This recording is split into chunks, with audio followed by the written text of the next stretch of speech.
नमस्कार, मैं राणा यशवंत इन खबर पर आपका स्वागत करता हूँ। अमेरिका के राष्ट्रपति ने हिंदुस्तान के बारे में जो कहा, उसको लेकर हिंदुस्तान और अमेरिका दोनों देशों में हलचल है। भारत के विदेश मंत्री ने अमेरिकी राष्ट्रपति के बयान का जवाब दिया है। वो बयान क्या है, यानी कि भारत के विदेश मंत्री का बयान क्या है, वो आपको बाद में बताऊंगा।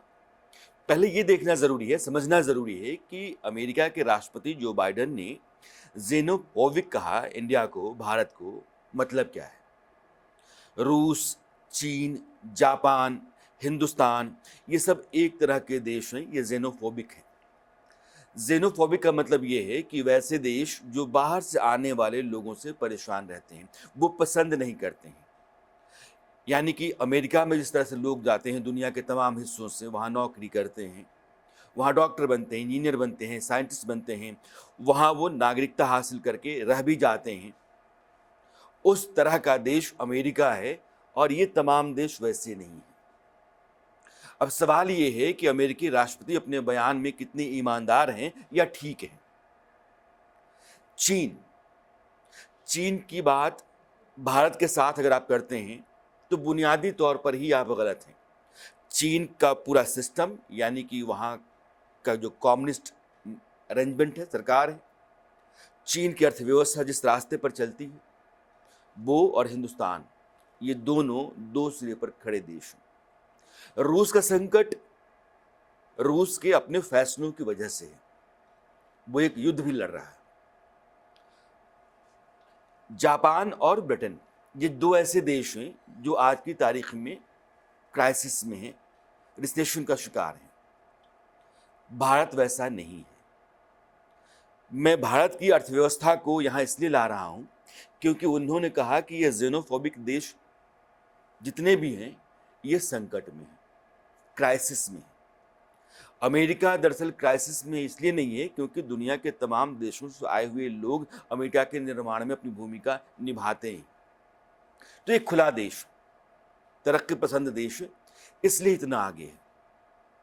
अब हम आते हैं कि ज़ेनोफोबिक इंडिया है या नहीं है, और भारत के सामने संकट क्या जापान, ब्रिटेन, चीन, रूस की तरह है, या भारत अपने आप में दुनिया के सामने एक बड़ा उदाहरण है। हिंदुस्तान के भीतर आज की तारीख में बाहर से आए हुए लोग जितने रहते हैं, उनकी ऐसे, यानी कि ऑफिशियल डेटा नहीं कर रहा हूँ, एक अनुमान है कि 6 से 8 करोड़ बांग्लादेशी हिंदुस्तान में रहते हैं। ये तादाद इससे ज़्यादा भी हो सकती है। नेपाल से आए हुए लोग यहाँ रहते हैं, पाकिस्तान के लोग यहाँ रहते हैं, अफ़गानिस्तान से पलायन करके आए लोग भी यहाँ रहते हैं, और दुनिया के तमाम देशों से रहते हैं, उनकी बात तो अलग है।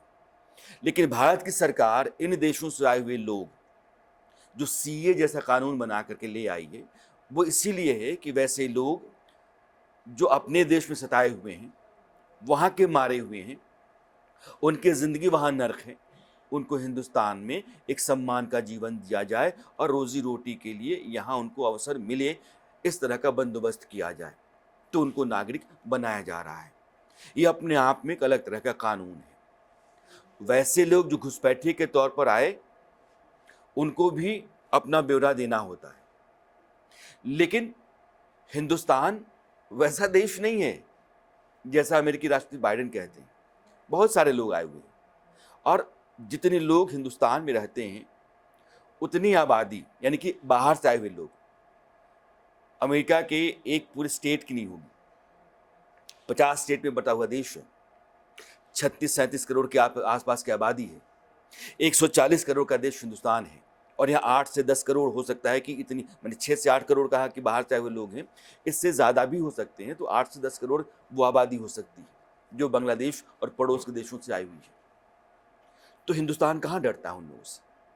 सीए के ज़रिए बहुत सारे लोगों को जो बाहर से आए हुए हैं, नागरिक बनाने का ज़िम्मा कौन सा देश उठा रहा है? हिंदुस्तान उठा रहा है। तो ज़ेनोफोबिक कहाँ से हमें? दूसरी बात यह है कि जो आर्थिक संकट है, रूस, चीन, जापान, ब्रिटेन के साथ-साथ भारत को जोड़ा उन्होंने। गज़ब का मामला है। जापान आर्थिक संकट का शिकार है, ब्रिटेन है, दोनों के बीच में मंदी है, और दोनों सरकारें मंदी से बाहर निकलने की कोशिश कर रही हैं। लेकिन हिंदुस्तान ब्रिटेन है, जापान है, आईएमएफ जैसी संस्था, हिंदुस्तान का आरबीआई नहीं कह रहा है, आईएमएफ कहता है कि दुनिया भर में अगर इकॉनमी के लिहाज से कोई ब्राइट स्पॉट है तो हिंदुस्तान है। अभी 2 सालों का जो रोड मैप है आईएमएफ ने जो जारी किया है, उसके मुताबिक हिंदुस्तान 2024 और 2025 इन दोनों सालों में 6.5% के रेट से तरक्की करेगा।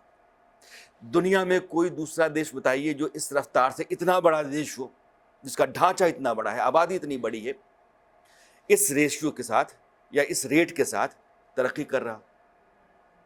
आप खुद भारत के प्रधानमंत्री कहते हैं कि आप मेरे यहाँ बहुत लोकप्रिय हैं, आपका तो ऑटोग्राफ मुझे लेना चाहिए।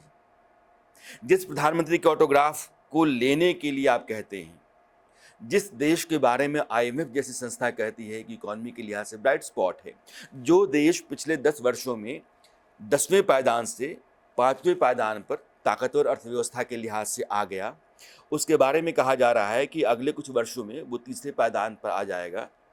उस देश की तुलना आप उन देशों से कर रहे हैं जो या तो बंद अर्थव्यवस्था के हैं या फिर वो मंदी का शिकार है। इसलिए भारत ना तो जेनोफोबिक है और ना किसी संकट का शिकार है। अब रही बात कि भारत के विदेश मंत्री ने जवाब क्या दिया।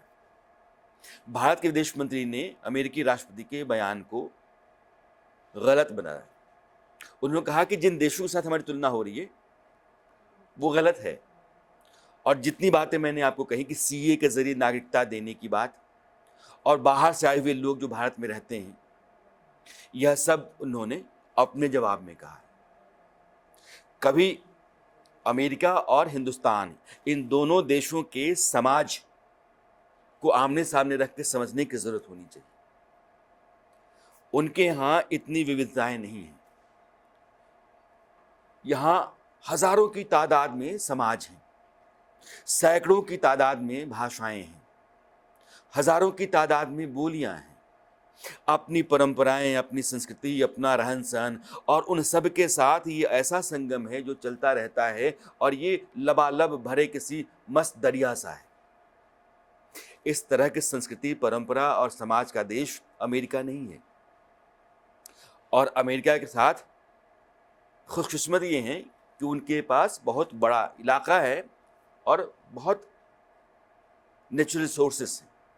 फिर भी हिंदुस्तान अमेरिका से 4 गुना ज़्यादा आबादी लेकर के भी दुनिया का ब्राइटेस्ट स्पॉट माना जाता है। उसकी अर्थव्यवस्था 6.5 के रेट से अगले 2 साल तक बढ़ेगी, और उसकी तरफ अगर समूचा संसार आंख उठा करके देखता है तो ये हिंदुस्तान की खूबी है। हिंदुस्तान कहीं से रूस, चीन, जापान, ब्रिटेन नहीं है बाइडेन साहब, और ना जेनोफोबिक है।